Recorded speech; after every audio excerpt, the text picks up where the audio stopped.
saison 3, Stranger Things. Introduction. Bonjour à tous et bienvenue dans cet épisode spécial consacré à la 3e saison de Stranger Things. Aujourd'hui, nous allons explorer en détail chaque moment clé, chaque évolution de personnage et chaque intrigue, qui ont fait de cette saison un véritable tournant dans la série. Préparez-vous à plonger dans l'été chaud et tumultueux de Moffatsan Cave à Hawkins, Indiana, où de nouvelles menaces émergent. L'amitié est mise à l'épreuve, et le monde à la fin est plus proche que jamais. Un été à Hawkins, nouveau départ et changement. L'histoire commence pendant l'été sans du Payomacy. Hawkins semble enfin paisible après les événements traumatisants des saisons précédentes. Un nouveau centre commercial, le Starcourt Mall, est devenu le lieu rassemblement favori des habitants, symbolisant le progrès et la modernité. Cependant, ce développement économique cache des secrets sombres. Les jeunes protagonistes ont grandi et leurs relations évoluent. Mike et Eleven sont désormais en couple, passant beaucoup de temps ensemble, au grand désarroi de Hope, qui joue le rôle du père protecteur pour Eleven. Hopper, dépassé par cette nouvelle dynamique, cherche des moyens de fixer des limites, ce qui crée des tensions entre lui, Eleven et Mike. Lucas et Max poursuivent également leur relation, avec les hauts et les bas typiques de l'adolescence. Dista revient d'un camp scientifique, avec des histoires passionnantes et prétend avoir une petite amie nommée Suzy, qu'il a rencontrée là-bas. Ses amis sont sceptiques quant à la castings de Suzy, ce qui crée des situations comiques. Il, quant à lui, ressent un décalage avec ses amis, qui sont désormais plus intéressés par les relations amoureuses que par les jeux qu'ils avaient l'habitude de partager.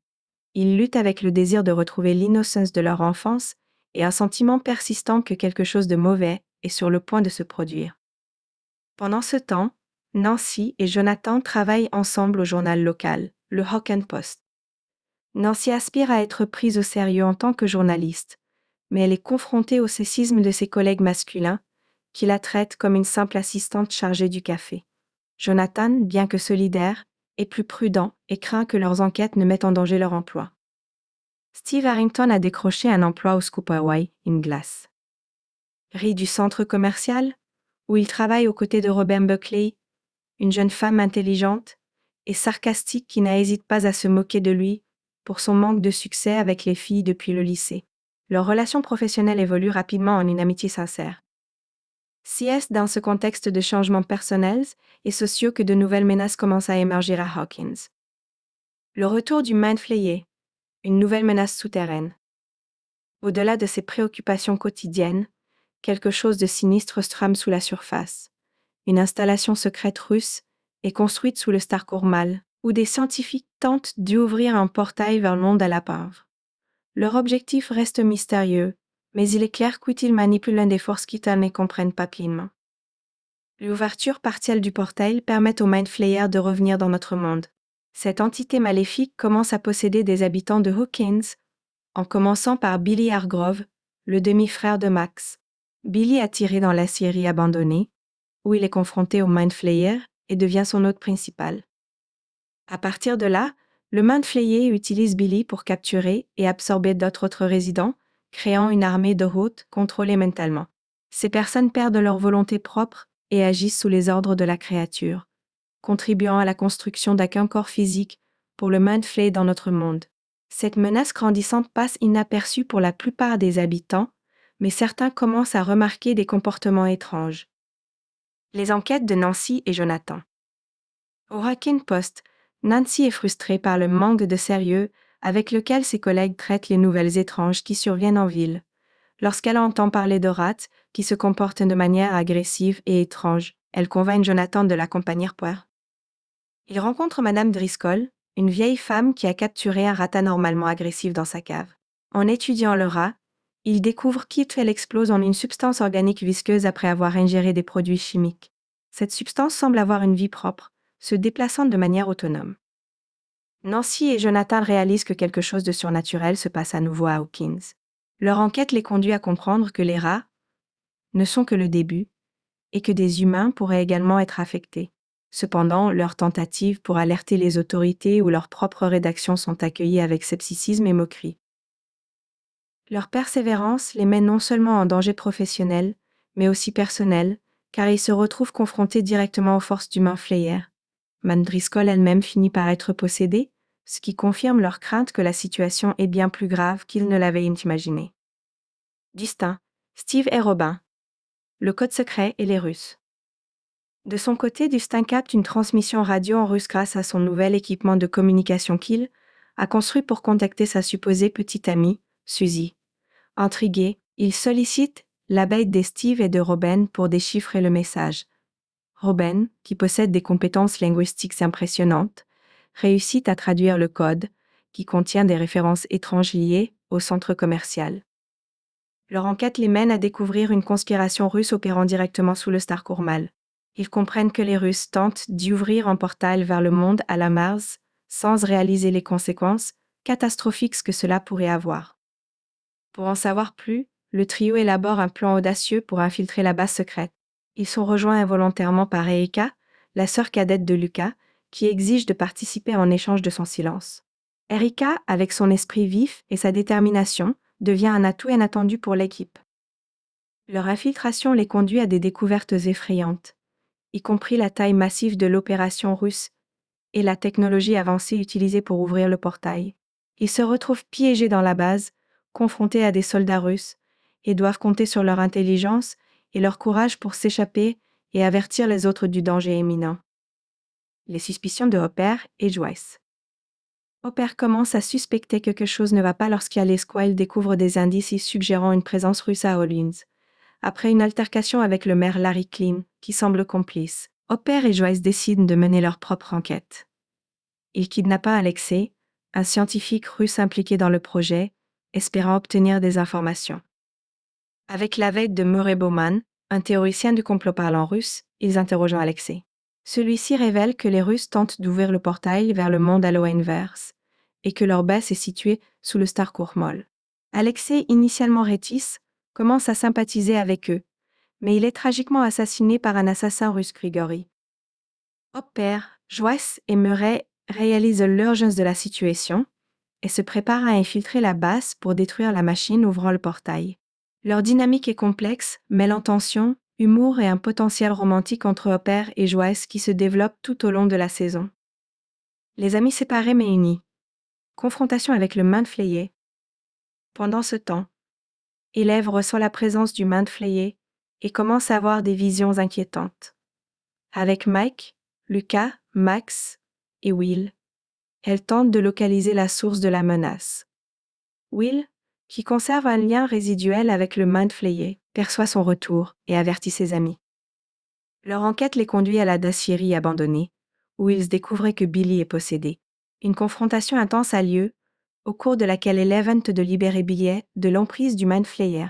Elle explore ses souvenirs et découvre son passé douloureux, ce qui ajoute une dimension tragique au personnage de Billy.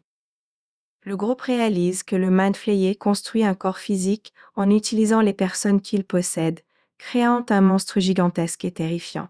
Ils comprennent que le but ultime de la créature est d'éliminer Élève, qui l'a empêché de conquérir leur monde auparavant. Les tensions entre les personnages sont palpables. Mike et Élève traversent des difficultés dans leur relation, principalement en raison de l'interférence de Hopper et des insécurités adolescentes. Lucas et Max essaient de les aider à se réconcilier, tandis que le groupe doit rester uni face à la menace grandissante.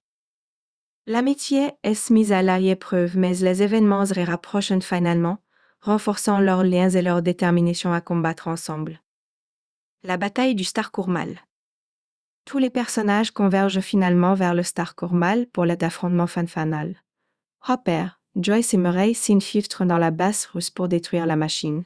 Dustin, Steve, Robin et Erika tentent de les guider en utilisant les connaissances qu'ils ont acquises lors de leur propre infiltration.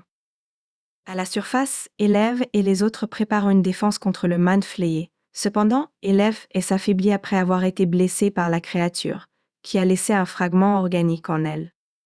Dans une scène intense, ils parviennent à extraire le morceau, mais elle perd temporairement ses pouvoirs, ce qui les rend plus vulnérables. Le Mindflayer attaque le centre commercial et une bataille désespérée s'engage. Billy, toujours sous le contrôle de la créature, affronte le groupe. Élève réussit à atteindre l'humanité de Billy en lui rappelant ses souvenirs heureux avec sa mère. Dans un acte de sacrifice, Billy se retourne contre le Mind Flayer pour protéger Eleven et les autres. Mais il est tué par la créature. En sous-sol, Hopper et Joyce atteignent la machine. Réalisant qu'il n'y a pas d'autre moyen, Hopper se sacrifie et reste près de la machine pour la détruire, permettant à Joyce de la désactiver en toute sécurité. L'explosion qui s'ensuit ferme le portail, détruisant le corps physique du Mind Flayer et mettant fin à l'invasion. La perte de Hopper est dévastatrice pour tous, en particulier pour Eleven et Joyce. La ville est sauvée, mais à un coût élevé. Les conséquences et les nouveaux départs. Après la bataille, la communauté de Hackcoin tente de se remettre. Le gouvernement couvre les événements en attribuant l'incendie du centre commercial à une fuite de gaz, dissimulant la vérité sur les activités russes et le monde à l'ailleurs. Joyce décide de quitter Hawken pour offrir un nouveau départ à sa famille. Elle adopte Olive, qui est désormais orpheline, et elle prévoit de déménager ensemble avec Jonathan et Will. Les adieux entre les amis sont émouvants. Mike et Evan promettent de rester en contact et de se revoir pendant les vacances. Les liens d'amitié sont plus forts que jamais, malgré la distance à venir. Steve et Robin, après leur mésaventure, cherchent un nouvel emploi dans un magazine de vidéos, renforçant leur amitié unique. Dustin parvient finalement à contacter Suzy, confirmant son existence et créant un moment mémorable où ils chantent ensemble la chanson thème de l'histoire sans fin, apportant une touche d'humour et de légèreté après ce temps de drame. La saison se termine sur une note mélancolique mais porteuse d'espoir. Cependant, dans une scène post-générique, on découvre que les Russes détiennent un prisonnier américain dans une base au Kamtchatka, ainsi qu'un démogorgon captif, laissant entendre que la menace n'est d'espace complètement écartée et que Hopper pourrait être encore en vie. Conclusion. La 3e saison de Stranger Things est riche en émotions, en action et en développement de personnages. Elle explore les thèmes de la croissance, du changement et du sacrifice, tout en maintenant une tension constante avec l'introduction de nouvelles menaces. Les personnages sont confrontés à des choix difficiles, à des pertes déchirantes et à la nécessité de grandir face à l'adversité.